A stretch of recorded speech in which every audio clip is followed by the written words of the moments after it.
ሰላም ሰላም እንዴት ናችሁ? እኔ ጎሳ ሌክዠሪ ነኝ። ዛሬም እንግዲህ በቱቶሪያል ቪዲዮ ድጋሚ ተመልሻለሁ። ዛሬ የማሳያችሁ ደግሞ የሲሊኮት ምርት የሆነውን ሜታሊኮ ሶፍት የሚባለውን የቀለም አይነት የማሳያችሁ። ይህንን የቀለም አይነት ብዙ ጊዜ ሳይት ላይ በስራ ቦታ ላይ ስንሰራው አሳይቻችኋለሁ። ብዙዎቻችሁ ደግሞ አሰራሩንና ዲቴል ኢንፎርሜሽኑን ጠይቃችሁኛል። አሁን ዛሬ የምሰራላችሁ ለቀለም ቀቢዎች በተለያየ የኢትዮጵያ ክፍል ላይ ለምትገኙ ኖርማል ቀለምን በብዛት ደግሞ የምትሰሩ ራሳችሁን ወደ ስፔሻል ቀለሞች ወይ ደግሞ ወደ ዲኮር ስራዎች ራሳችሁን ላልከተታችሁ ሰዎች ይሄ ቪዲዮ በጣም ይጠቅማችኋል።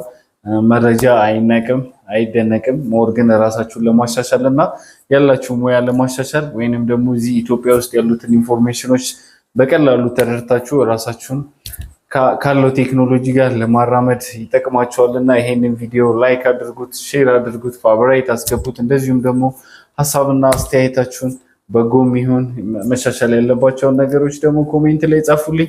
ብዙ ሰዎች ጋር ደግሞ እንዲደርስ ኮፒ ሊንክ እያደረጋችሁት ሼር አድርጉት። አሁን ወደ ቪዲዮ እገባለሁ ማለት ነው። ዛሬ የማሳያችሁ ሜታሊኮ ሶፍት የሚባለውን የሲልኮት ብራንድ የሆነውን የቀለም አይነት ነው። ይሄንን የቀለም አይነት ብዙ አይነት አሰራር እንሰራዋለን። ዛሬ ግን እኔ እናንተ እንድትረዱኝ ወይንም ደግሞ በቀላሉ ስለ ቀለሙ ጸባይ እንድትረዱ ማለት ነው። ወይንም ደግሞ አብዛኛውን ጊዜ ቪዲዮዎች ላይ ሳይቶች ላይ እየሰራው ያሳየኋችሁን ተመራጭ የሆነውን ዲዛይን ወይንም ደግሞ የአሰራር ዘዴ ነው ዛሬ የማሳያችሁ። ይሄንን የቀለም አይነት በሁለት ፓኬጅ ታገኙታላችሁ። የመጀመሪያው ፓኬጅ 3 ኬጂ ነው። ሁለተኛው ፓኬጅ ደግሞ 12 ኬጂ ነው። ይሄንን የቀለም አይነት ወደምትፈልጉት የከለር አማራጭ ልትቀመሙ ትችላላችሁ ማለት ነው። ይሄንን ስራውን ዛሬ ስንሰራ ከሚያስፈልጉን ነገሮች ስታምፕ ነው የምሰራላችሁ። በስታምፕ ነው የምንቀባው፣ ደግሞ በሮለር ነው። ይሄንን ቀለም በብሩሽ መቀባት ወይ ደግሞ በብሩሽ መስራት አይቻልም፣ ምክንያቱም የብሩሹን ቅርጽ ይይዝብናል ማለት ነው። ስለዚህ መጀመሪያ ይሄንን ከመስራታችን በፊት ማት ቀለም ላይ ነው የምንሰራው። አሁን የዛሬውን ዲዛይን ማት ቀለም ላይ ነው የምንሰራው። በሌላ ቪዲዮ እና በሌላ ስራ ግን ማይካ ቀለም ላይም ደግሞ ይሄ ሜታሊኮ ሶፍት የሚባለውን ቀለም ማይካ ቀለም ላይ ሲሰራ ያለውን ነገር ያሉትን አሰራር ያሉትን ዲዛይኖች የማስረዳችሁ ይሆናል።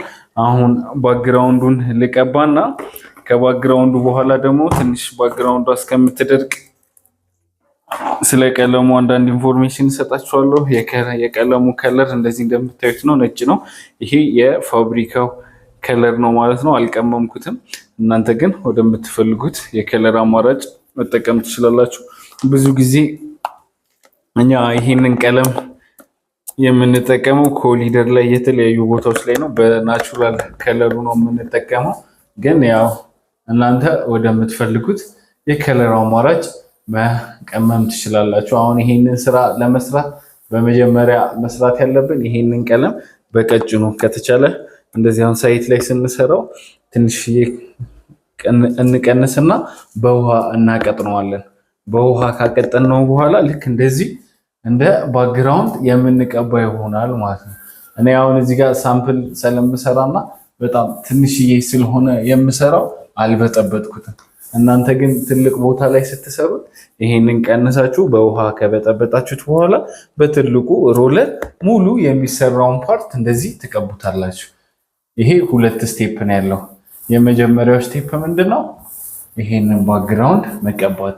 በኋላ ይሄንን ባክግራውንድ የምንቀባበት ትልቁ ምክንያት አንደኛ እንዳይንሸራተትልን ነው፣ እንደ ማይካ ያገለግላል። ሁለተኛ ደግሞ የራሱን ከለር በኋላ ላይ ዲዛይን ስናወጣ ይሄንን ከለር ዝግት አድርጎ ሙሉ ለሙሉ ይሄንን ከለር ቁልጭ አድርጎ እንዲያሳየን ነው ማለት ነው። በሮለር ነው የምትቀቡት። በጣም ቀላል የቀለም አይነት ነው። ይሄንን የቀለም አይነት ኮርኒስ ላይ፣ ኮሊደር ላይ፣ ግድግዳ ላይ በጣም ብዙ ቦታዎች ላይ መስራት ትችላላችሁ። ይሄ የቀለም አይነት መታጠብና መወልወል የሚችል የቀለም አይነት ነው። እንደዚህ በቀላሉ እንደዚህ ከሰራችሁት በኋላ ከዛ በስተመጨረሻ ደግሞ ዲዛይን ሲወጣ ምን እንደሚመስል ወይ ደግሞ እንዴት ዲዛይን እንደምናወጣ አሳያችኋለሁ። አሁን ግን እየሰራው ያለሁት የመጀመሪያ ዙር ስራውን ነው። የመጀመሪያ ዙር ስራ ግዴታ በቀጭኑ እንደዚህ በጥብጣችሁ መቀባት አለባችሁ። ከዛ እንደዚህ በቀጭኑ ቀብታችሁ ከጨረሳችሁ በኋላ ይሄ መድረቅ ይኖርበታል። ከደረቀ በኋላ ደግሞ ወደ ፋይናል ስራው የምንገባ ይሆናል ማለት ነው።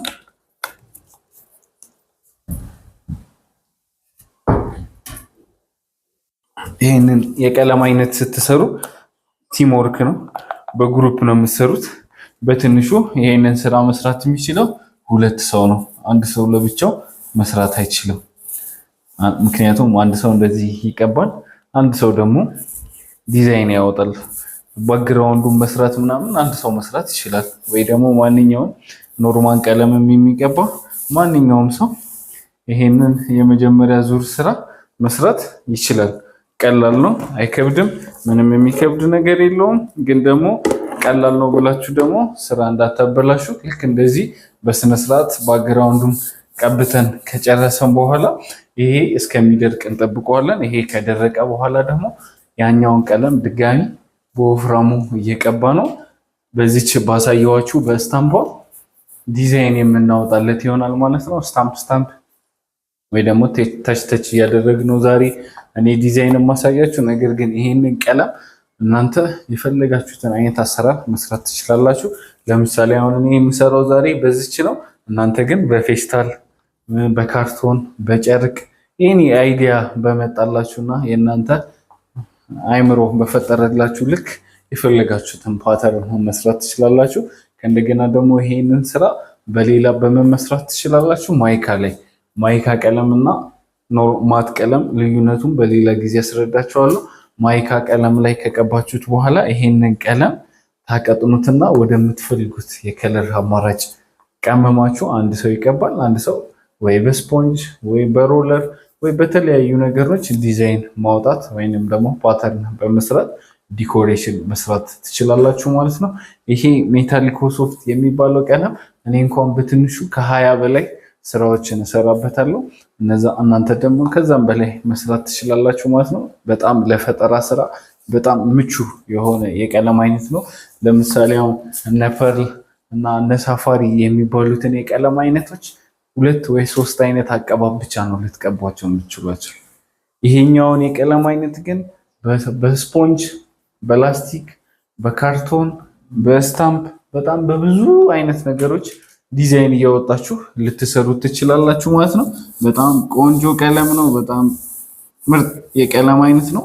ዛሬ እኔ ግን የማሳያችሁ ለእናንተ ቀለል እንዲላችሁ ስታምፕ በሚባለው አሰራር ነው ማለት ነው። አሁን ይሄ የመጀመሪያ ዙር ስራ ተቀብቷል።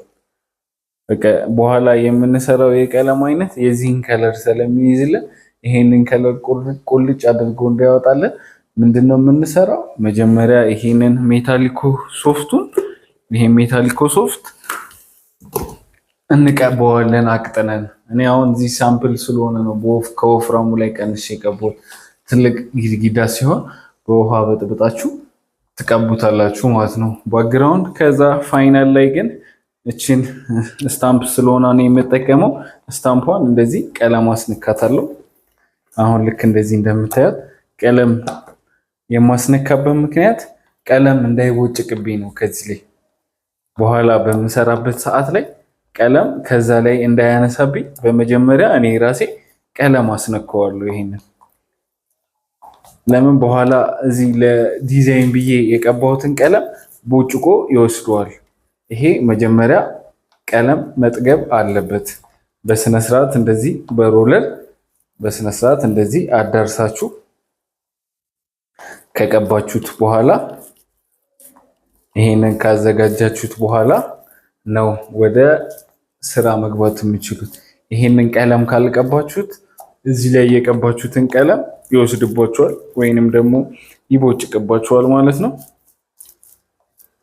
እና ፓተርኑ ትክክል አይመጣላችሁም። አንድ ቦታ ቆንጆ ይሆናል፣ አንድ ቦታ ደግሞ ቆንጆ አይሆንላችሁም። ስለዚህ ምንድነው የምታደርጉት?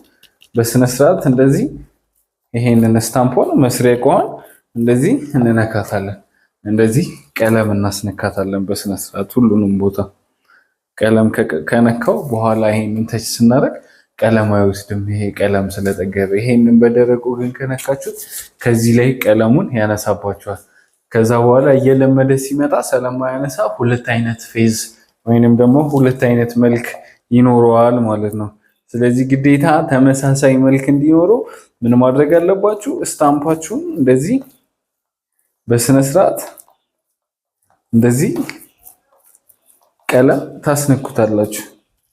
እቺን ስታምፕ ዩዝ ኤንድ ትሮ ነው የምትጠቀሟት። ምናልባት እቺን አንድ ሳይት ወይ ሁለት ሳይት ከሰራችላችሁ በኋላ መጣል ይኖርባችኋል። ይሄ በቆየ ቁጥር ስታምፕ ስታደርጉት ስታምፕ የሚያወጣውን ቴክስቸር ወደ ቡጉርነት ሊቀይርባችሁ ይችላል።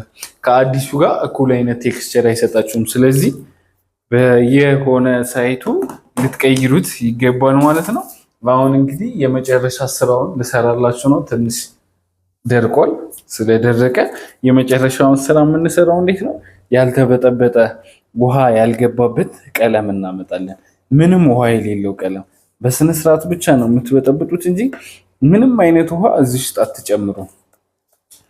ከዛ ይሄንን ቀለም ምንድነው የምናደርገው? በወፍራሙ እዚህ ላይ መቀባት እንጂ እንደርብበታለን። ስትደርቡ ደግሞ